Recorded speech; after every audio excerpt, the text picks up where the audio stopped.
अस्सलाम वालेकुम रहमतुल्लाहि व बरकातुहू। अज़ीज़ तलबा, उम्मीद है इंशाअल्लाह आप लोग खैर वाफियत से होंगे।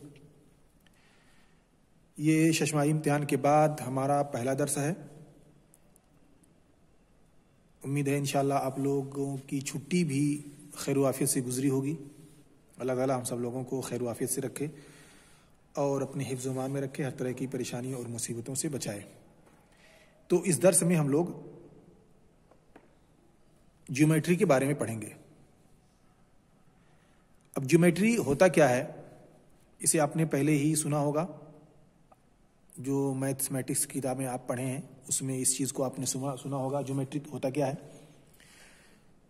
सिंपल बात यह है कि ज्योमेट्रिक कंसेप्ट या तस्वुर वो होता है जब हम किसी चीज़ की शेप, उसकी शक्ल, लाइन, उसका ढांचा, उसका स्ट्रक्चर, इन सारी चीज़ों के बारे में जब हम बात करते हैं तो उसे हम कहते हैं ज्योमेट्री। मिसाल के तौर पर एक बिल्डिंग है, बिल्डिंग का एक ढांचा है, उस ढांचे की लंबाई है, चौड़ाई है, उसके अंदर का घेरा है, इसके अलावा बाहर वो उसने कितना स्पेस लिया हुआ है, टोटल बिल्डिंग की दीवारों को लेकर के टोटल कितना स्पेस लिया है, इसके अलावा अंदर कितनी फजा बनी हुई है, कितनी जगह खाली है, कितना खला है, कितना, यानी टोटल सारी चीज़ों का जो एक फिजिकल स्ट्रक्चर को जब हम स्टडी करते हैं, उसके लंबाई, चौड़ाई, उसकी गहराई, उसकी ऊंचाई, इन सारी चीज़ों को जब हम नापते हैं तो उसे हम कहते हैं ज्योमेट्री। तो इसी ताल्लुक से ये हमारा चैप्टर नंबर 4 है। तो इस चीज़ में कुछ कॉन्सेप्ट, बुनियादी बातें हैं, क्योंकि इस चैप्टर के अंदर हमें बुनियादी बातें ही बताई जाएंगी कि कौन चीज़ क्या होता है। उसके बाद फिर नेक्स्ट चैप्टर में हमें उससे मुताल्लिक कुछ और चीज़ें बताई जाएंगी, क्योंकि शुरू में मुस्तलहात और जो मेन पॉइंट्स होते हैं किसी भी मजमून के, उसको समझा जाता है। तो इसमें सबसे पहली चीज़ हमें यह बताया जाएगा कि पॉइंट क्या है। पॉइंट से ही आप समझ चुके होंगे। पॉइंट होता क्या है। नंबर 1 हम समझेंगे पॉइंट क्या है। तो पॉइंट कोई भी चीज, आप जैसे हमने यहां पे ये पॉइंट रखा, ये एक पॉइंट है। अब ये पॉइंट इधर भी जा सकता है या इधर भी जा सकता है, इधर भी जा सकता है, किसी भी जगह, किसी भी तरफ ये पॉइंट जा सकता है। इस पॉइंट से आदमी आगे पीछे हो सकता है। मिसाल के तौर पर अगर आपसे कहा जाए कि आप गेट पर खड़े हो जाएं, तो जिस जगह आप खड़े हुए गोया कि वो पॉइंट है। अब वहां गेट से आप पीछे भी जा सकते हैं, आगे भी जा सकते हैं, राइट और लेफ्ट किसी भी तरफ आप जा सकते हैं। तो जिस जगह पर आप खड़े हैं वो गोया कि आपका पॉइंट है। तो किसी भी चीज की एक पॉइंट होती है, उस पॉइंट से वो चीज आगे पीछे दाएं बाएं होती है, ऊपर नीचे। तो ये जो पॉइंट हमने देखा, ये एक पॉइंट है, इसी को हम पॉइंट कहते हैं। अब दूसरा आता है लाइन सेगमेंट।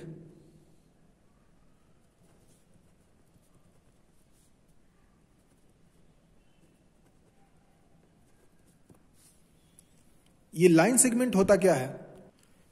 लाइन से ही आप समझते हैं, ये एक लाइन है, ये भी एक लाइन है,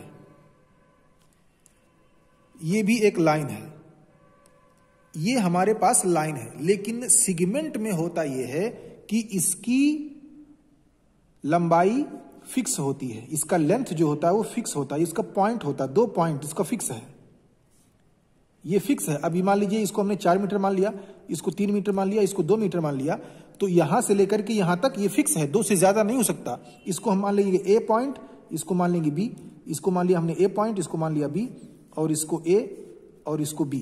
तो ए से लेकर के बी के बीच में जो दूरी है वो 3 मीटर है या 3 सेंटीमीटर है। ए से लेकर के इस लाइन पे बी तक जो दूरी है वो 4 मीटर है या 4 सेंटीमीटर है। तो फिक्स है, वो उससे आगे नहीं हो सकता। इसीलिए इसको हम कहते हैं लाइन सेगमेंट, क्योंकि इसमें एक स्पेसिफिक दूरी और एक मुतय्यन दूरी और एक हद मुतय्यन कर दिया गया, उससे ज्यादा नहीं हो सकता। तो इसीलिए यहां पे देखेंगे 2 पॉइंट है, ए और बी पॉइंट। अब ए और बी पॉइंट इससे ज्यादा वो आगे नहीं जा सकता, इसलिए इसको कहा जाता है लाइन सेगमेंट। अब इसी से मिलता जुलता हमारे पास है लाइन। नंबर 3 पे हमारे पास है लाइन। अब लाइन, कोई भी लाइन ऐसे हो, ऐसे भी हो सकती है, ऐसे भी हो सकती है, ऐसे भी हो सकती है। अब यहां पे आप देखें, इसमें कोई पॉइंट नहीं है। ये लाइन इधर भी आगे जा सकती है, इधर भी आगे जा सकती है, इधर भी आगे जा सकती है। ऐसे ये जो लाइन है ये आगे इधर जा सकती है और फिर ये लाइन इधर भी आगे आ सकती है। इसमें फिक्स नहीं है। तो लाइन और लाइन सेगमेंट में फर्क सिर्फ ये है कि दोनों एक ही जैसे होते हैं, लेकिन सेगमेंट में फिक्स होता है, मुतय्यन होता है, उसका एक हद ए और बी मुतय्यन कर दिया जाता है। अब मान लीजिए हम इसको इस पॉइंट पर हमने इसको मान लिया ए और इसको मान लिया हमने बी। तो अब ए जो है वो अपने लेफ्ट में किसी भी दूरी तक जा सकता है, ऐसे बी जो है वो अपने राइट में किसी भी दूरी तक जा सकता है। इसका हद मुतय्यन नहीं है। तो जो मेन डिफरेंस है लाइन सेगमेंट और लाइन में वो यही है कि इन दोनों के लिए एक स्पेसिफिक हद, सेगमेंट में एक स्पेसिफिक हद मुतय्यन होता है ए और बी पॉइंट का, लेकिन लाइन में कोई हद मुतय्यन नहीं होता। यही सबसे बड़ा फर्क होता है। इसलिए हम इसको ए और बी कहेंगे। यहां इधर भी हम इसको ए और बी कहेंगे, ए और बी की लाइन। अब हम आते हैं चौथी चीज पर, वो हमारे पास है रे। इसका मतलब होता है शुआ। अब ये मान लीजिए हमारे पास एक पॉइंट है। अब ये जो लाइन इधर जाएगी, अब यहां से ये पॉइंट हो गया, रे जो हो इधर भी जा सकता है, इधर भी जा सकता है। टार्च का जो रे होता है ऐसे इसी शक्ल का होता है। सूरज मान लीजिए इधर है, अब सूरज हमको मिला एक पॉइंट, ये पॉइंट हो गया सूरज। अब उसका रे जो है इधर भी जा सकता है, इधर भी, इधर भी, इधर भी, जैसा जिसका स्ट्रक्चर होता है उसी हिसाब से उसका रे जाता है। तो जो रे होता है वो पॉइंट से किसी भी तरफ जाता है।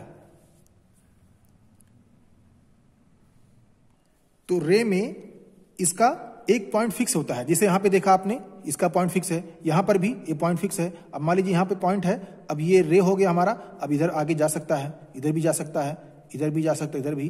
तो जो हमारा एक पॉइंट है वो फिक्स रहेगा, लेकिन वो एक्सटेंड हो सकता है। तो हमने 4 चीजें यहां पे पढ़ी। नंबर 1, पॉइंट, कोई भी चीज है वो एक पॉइंट है। और फिर दूसरा हमने पढ़ा लाइन सेगमेंट। लाइन सेगमेंट में इंड पॉइंट जो होता है उसका फिक्स होता है। यहां पे, यहां से लेकर के यहां तक इसके बीच में जो लाइन है वो हमारा लाइन सेगमेंट है, ये फिक्स है, ये आगे नहीं जा सकता। ये हो गया हमारा ए, ये हो गया हमारा बी, इसे हमने मान लिया ए, पॉइंट ए, ये पॉइंट ए, पॉइंट बी, ये हो गया लाइन सेगमेंट। इन दोनों का फिक्स है। लेकिन लाइन जो होता है वो फिक्स नहीं होता, इधर भी जा सकता है, इधर भी जा सकता है। ये हो गया हमारा ए बी, कर लीजिए इसको, ये हमारा हो गया ए। तो इस पॉइंट पर ये हो गया ए और बी। तो ये इधर भी एक्सटेंड हो सकता है और इधर भी। और रे में जो होता है वो उसमें सिर्फ उसका 1 पॉइंट फिक्स होता है और दूसरा जो पॉइंट है वो फिक्स नहीं होता। जैसे सूरज है, सूरज फिक्स है, अब इससे रे इधर भी जा सकती है, इधर भी जा सकती है, इधर भी जा सकती है, और ये आगे भी एक्सटेंड हो सकती है। तो हमने 4 चीजों को पढ़ा। अब हम एक और पॉइंट पे आते हैं, इंटरसेक्टिंग लाइन। इंटरसेक्टिंग लाइन 5 पर हम पढ़ेंगे।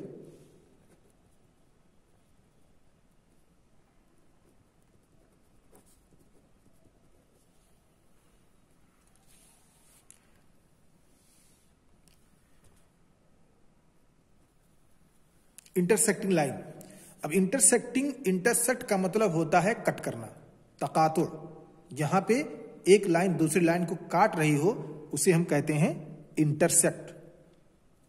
अब ये लाइन हमारे पास है एग्जांपल के तौर पे, ये अभी एक लाइन है, लेकिन जब एक और लाइन इसमें आ जाए तो यहां पे देखें ये कट हो रहा है, तो ये हो गया इंटरसेक्टिंग लाइन। 2 लाइनों का मिलकर के इंटरसेक्ट हुआ। ऐसे ही ये लाइन इसे भी हो सकता है, ये लाइन ऐसे भी हो सकता है, किसी भी शक्ल का हो सकता है। बस ये कि उसमें असल ये है कि ये किसी पॉइंट पर मीट करे, 2 लाइनें एक जगह इकट्ठा हो और दोनों मीट करें। आप जैसे चौराहे पर देखते हैं, चौराहे यानी 4 राहें उस पर होती हैं। एक रास्ता इधर से आता है, एक रास्ता इधर से आता है, एक रास्ता इधर से आता है, एक रास्ता इधर से आता है। ये इंटरसेक्ट होते हैं, एक दूसरे से यहाँ से मिलते हैं। लोग इधर से आते हैं, इधर चले जाते हैं, इधर से आए इधर चले गए, इधर से आए सीधे निकल आए, इधर से इधर जाते हैं।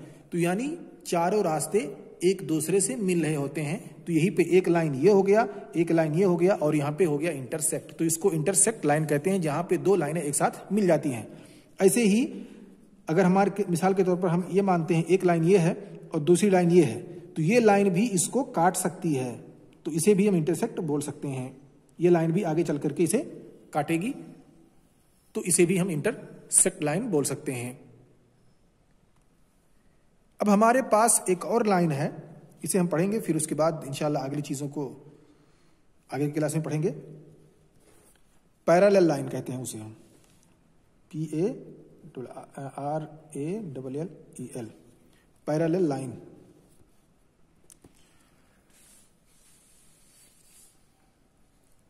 अब इस लाइन में होता यह है कि दोनों मवाजी लाइन होती हैं, वो एक दूसरे को काट नहीं रही होती हैं, यानी इंटरसेक्टिंग का अपोजिट, इंटरसेक्टिंग का उल्टा।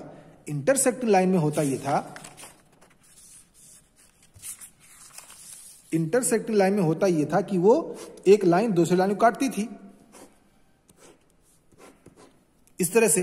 लेकिन पैरेलल लाइन में यह होगा कि वो एक दूसरे को काटेगी नहीं, बल्कि उसी के मुवाफिक रहेगी, उसी के बराबर में रहेगी, इसीलिए उसको कहा जाता है मवाजी, यानी उसी एक के साथ रहेगी। ऐसे